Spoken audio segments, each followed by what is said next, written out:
Tingnan natin itong mga kababayan, no?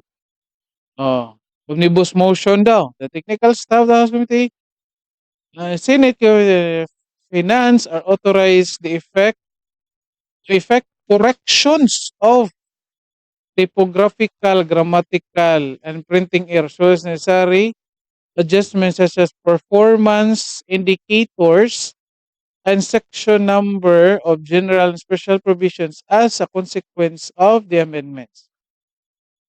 In case of conflict between the conference committee report and the printed copy of the bill, naku mga kababayan, ang layo ng sa explanation ni Madam Kimbo dito.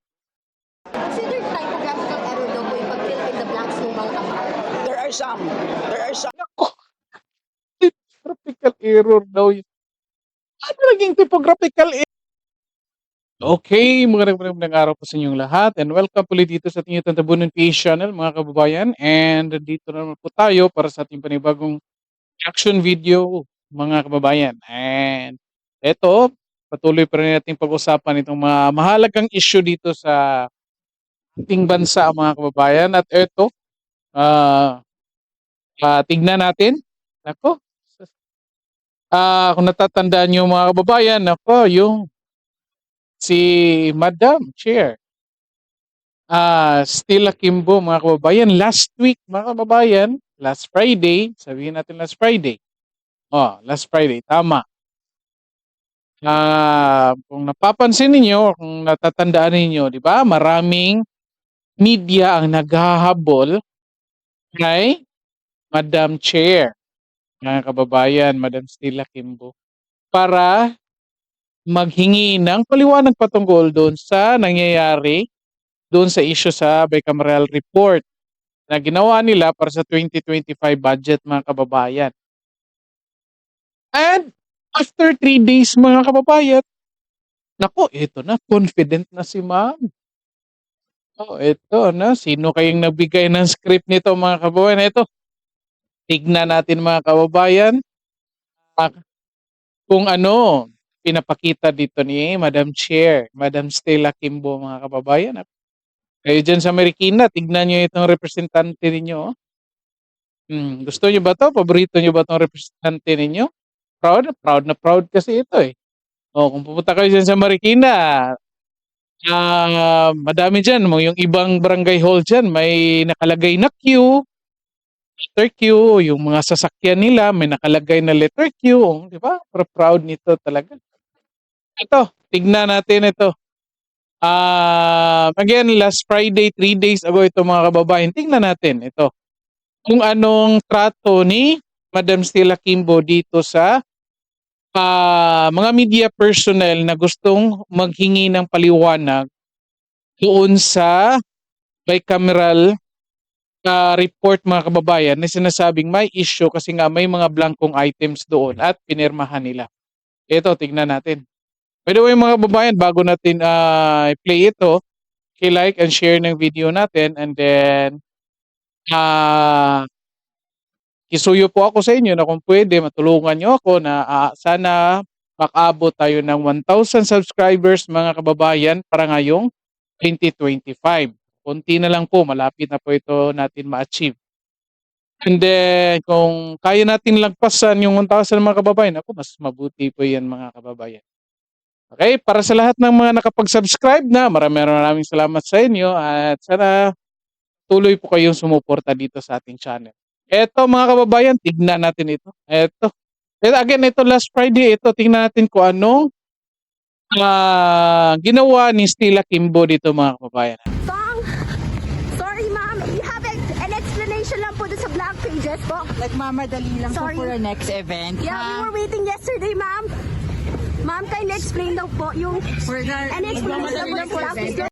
Wow, nagmamadali lang mga kababayan. Tignan nyo, di ba? Naka-slow motion. Nagmamadali na yan mga kababayan. Isipin nyo na lang kung hindi yan nagmamadali. Isipin nyo na lang kung gaano kabagal maglakad yan kung hindi yan nagmamadali.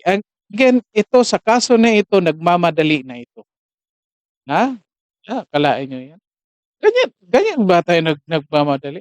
Anyway, may sasakyan naman siya, magandang ganda ng van niya, oh, 'di ba mga kababayan? Ang VIP itong van niya, eh. Oh, tuloy na. Umiwas si House Committee on Appropriations Acting Chairperson Marikina City 2nd District Representative Stella Kimbo na sa Grabe naman 'tong UNTV, umiwas talaga, eh. Di talaga sinasabi na nagmamadaling umalis, 'di ba? Ito talaga gusto ko sa UNTV, eh. Ah, talagang gusto ko sa UNTV para, bumabanat din minsan, eh, palakpakan naman natin din. Oo, hindi, palakpakan natin bumabanat din, eh. Oo, kasi ito yung gusto ko sa UNTV bumabanat din, eh, 'di ba? Oh, instead na sabihin na nagmamadaling umalis, diretsuhan kaagad, eh, na, umiiwas talaga, eh. Oh, ipatuloy natin. gutin ang mga tanong tungkol sa umano'y blankong items sa Bicameral Conference Committee report para sa 2025 national budget.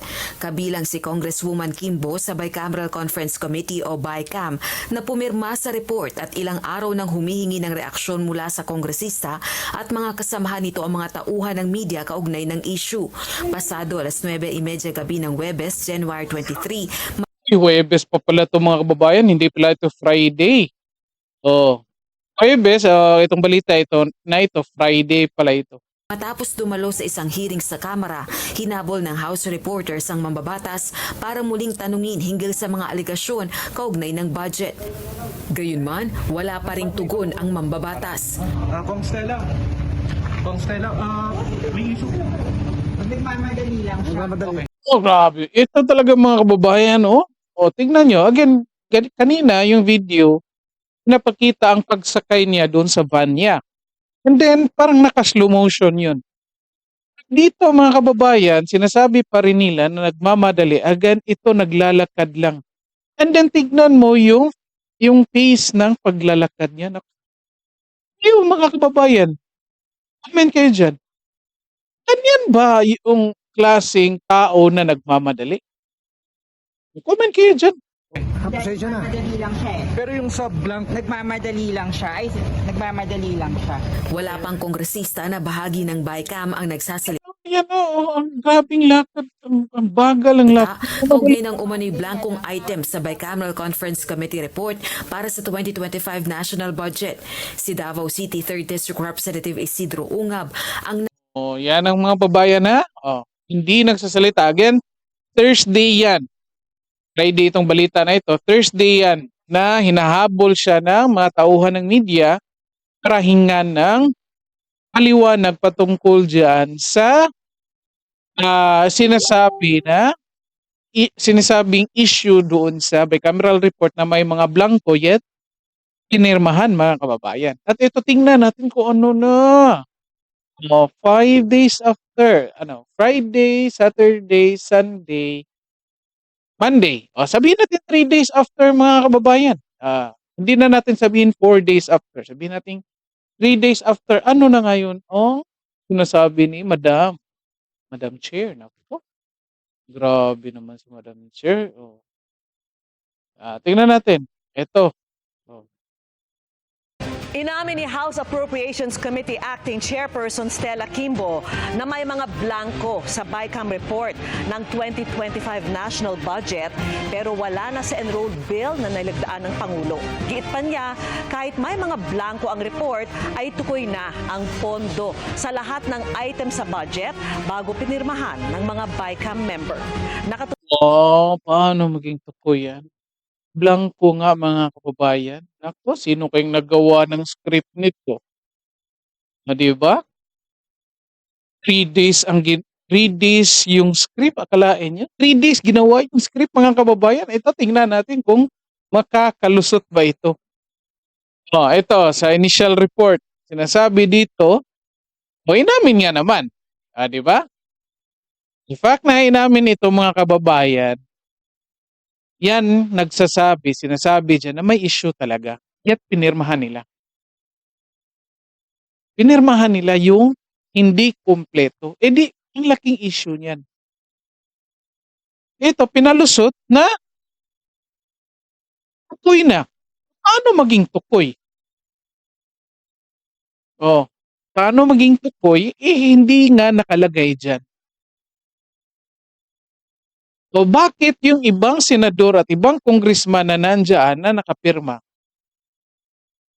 bakit hindi nila alam na tungkol dyan sa sinasabing blanco kung talagang tukoy na nila yan?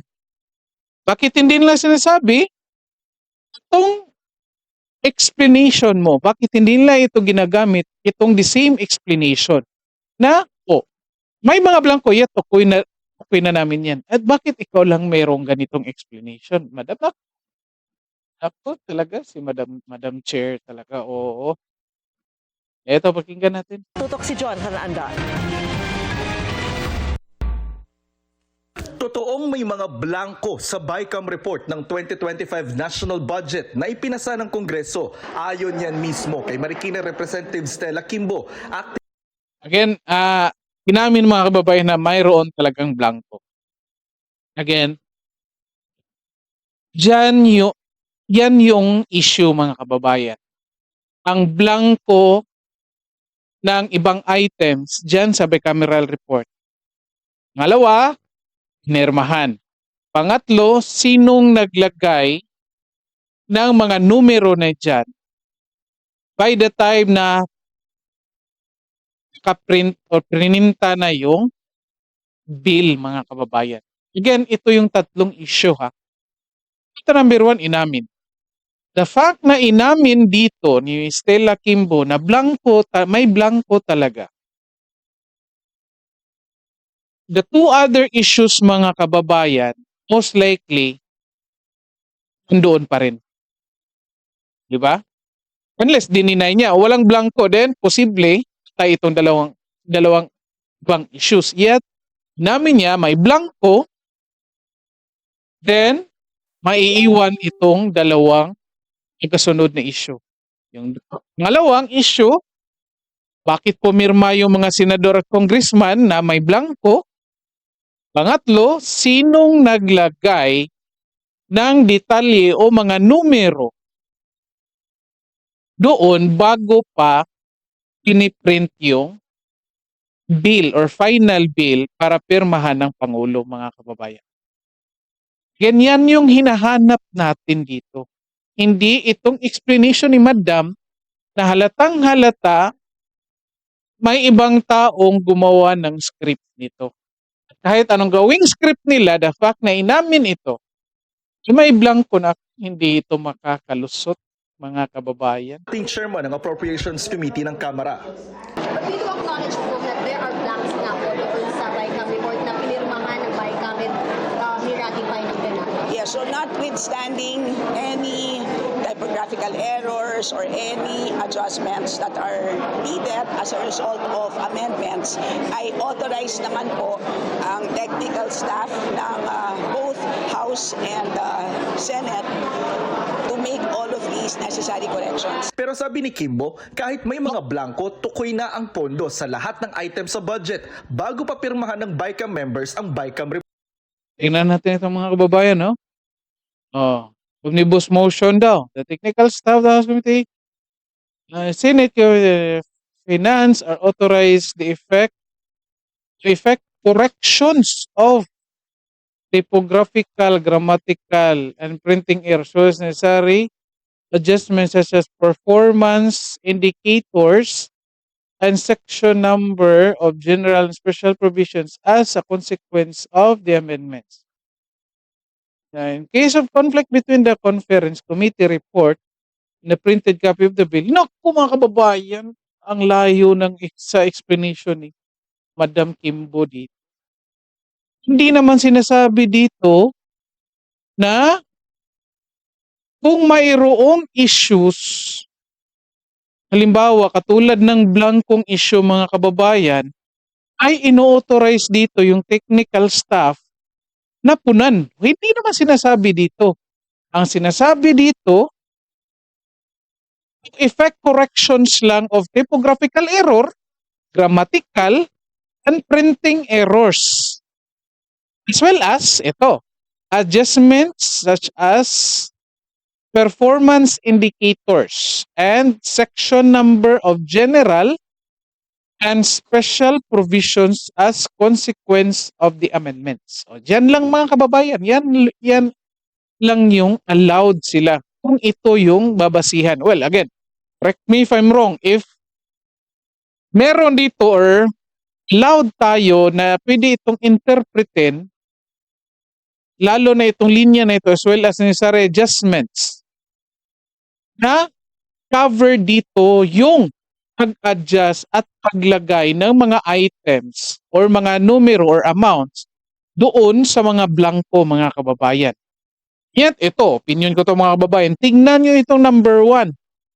Allowed lang sila for corrections ng typographical, grammatical at printing errors mga kababayan at yung mga performance indicators at section numbers of general and special provisions mga kababayan. Hindi, para sa akin, hindi cover dito yung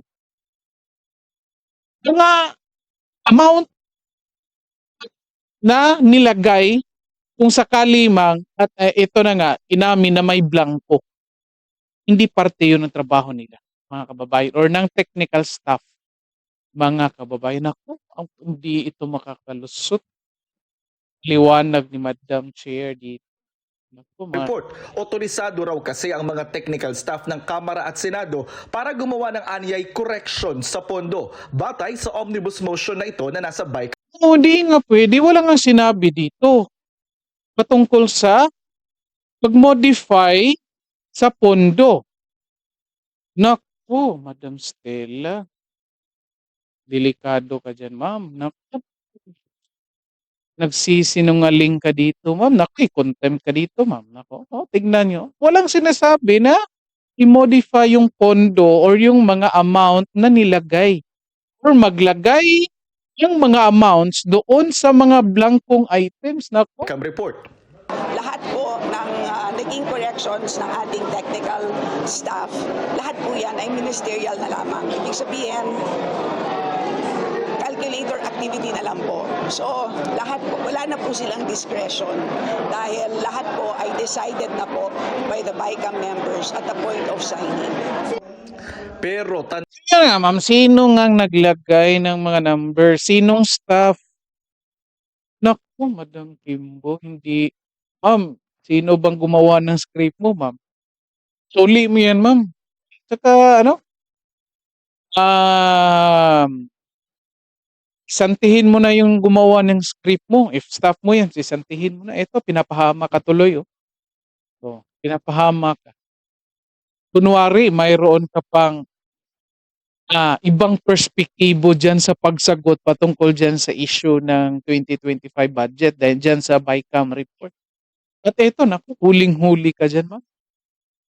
No, hindi sinasabi dyan na the amount ng mga pondo, ibang detalye dyan, papakialaman ng staff.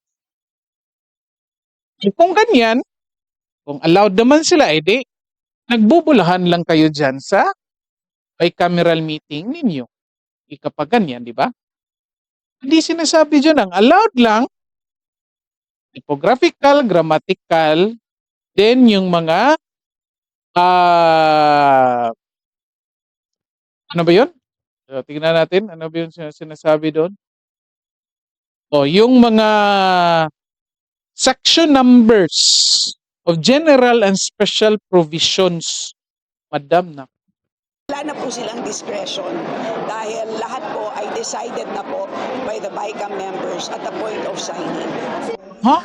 Pero tanong ng media kay Kimbo, Considered typographical error daw po yung pag-fill in the blanks ng mga amount. There are some. Nako, typographical error daw yun. Ano naging typographical error yun? Yung mga paglagay ng blanks, madam. Ito, tignan natin yung tanong, mga kababayan, pakinggan niyo yung tanong, ha? Considered typographical error daw po yung pag-fill in the blanks ng mga amount. There are some. Typographical error ba yung pag-fill in doon sa mga blanks? Ang sabi, there are some. Naku, naglagay ka ng milyon, halimbawa, Typographical error ba tawag nun kapag naglagay ka, halimbawa, amount, 1 million, 1, nakatatlo or 6 na zero. Oh, ano maging typographical error yun? Unless, yung intention mo 1 million, and then, may isang numero doon na na-press mo na 1 instead of 2, instead of 0, or 2 instead of 0, or 3 instead of 0. Then we can consider that as typographical error. Madam, nako, ang pagsisinungaling mo. Blanco. Blanco yan. Yet, nung na-print na, nalagyan na ng numero, ano magiging typographical error yan? Naku, madam. There are some na typographical error. Dahil yung iba doon ay makikita naman eh. Saan mo? Naku, grabing pagsisinungaling ito. Again, mga kababayan, isipin nyo yan. Halimbawa, nagtatype kayo dyan. Blanco. Nakalagay. And then, nung paglabas na ng documents, may numero na. Paano magiging typographical error yun? Amount yung ilalagay mo. Pag sabihin nating amount, ilang numbers yun? Unless centavo yung itatype mo lang. Yet millions or billions yung itatype mo. Paano magiging typographical error?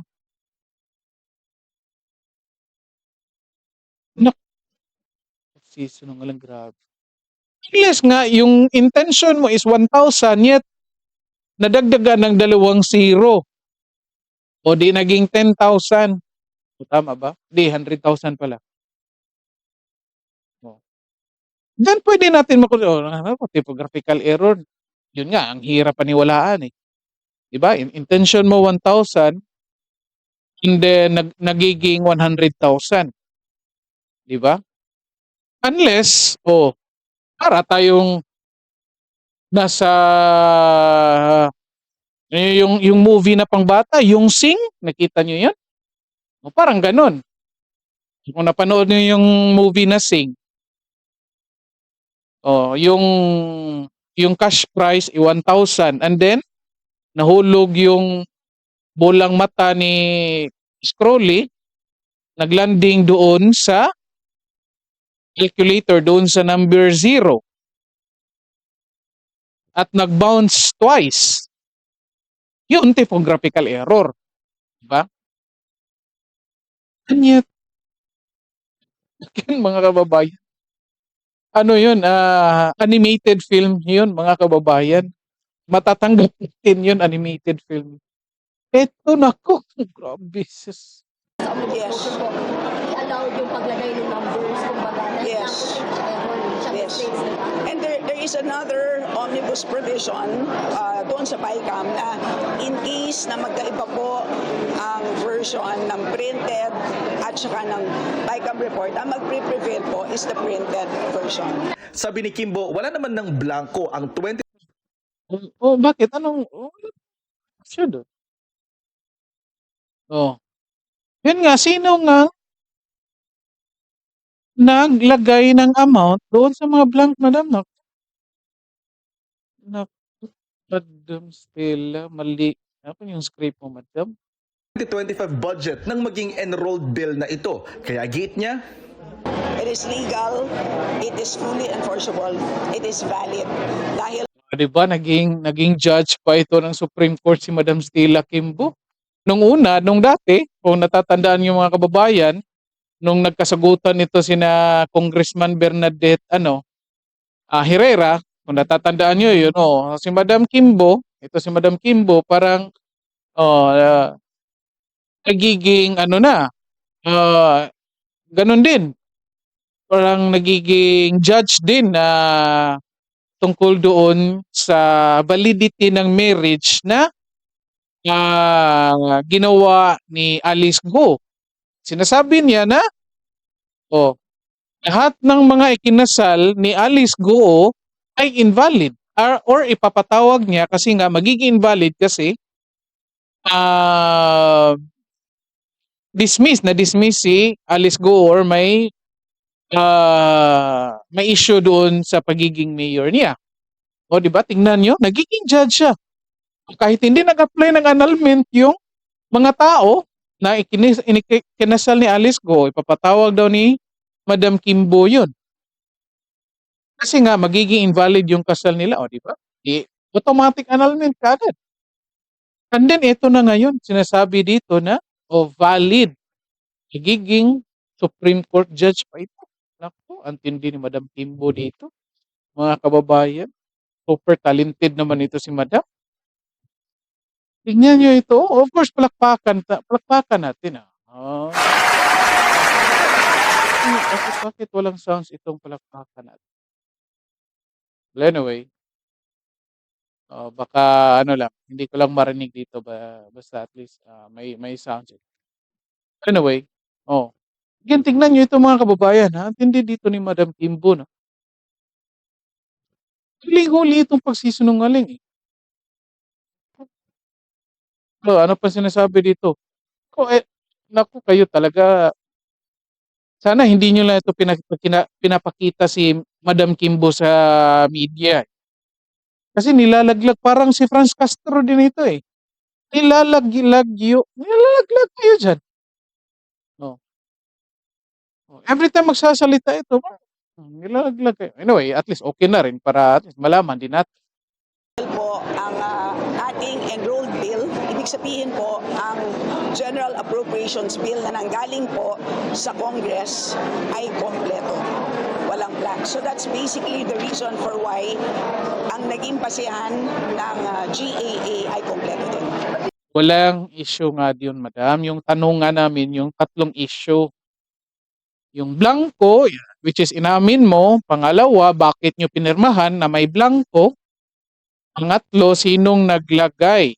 Sinong naglagay ng mga amounts doon na blanco naman bago i-print? Hindi mo na-address yun, Madam. Yung sinasabi mo, may technical staff. O dito, halatang nagsisinungaling ka kasi ang cover lang doon, hindi cover yung amounts na napag-agrihan doon sa BICAM committee, Madam.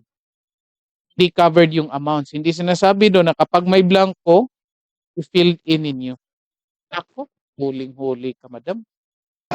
Banat ni Kimbo, walang basihan at politika lang ang pagbatikos sa 2025 budget.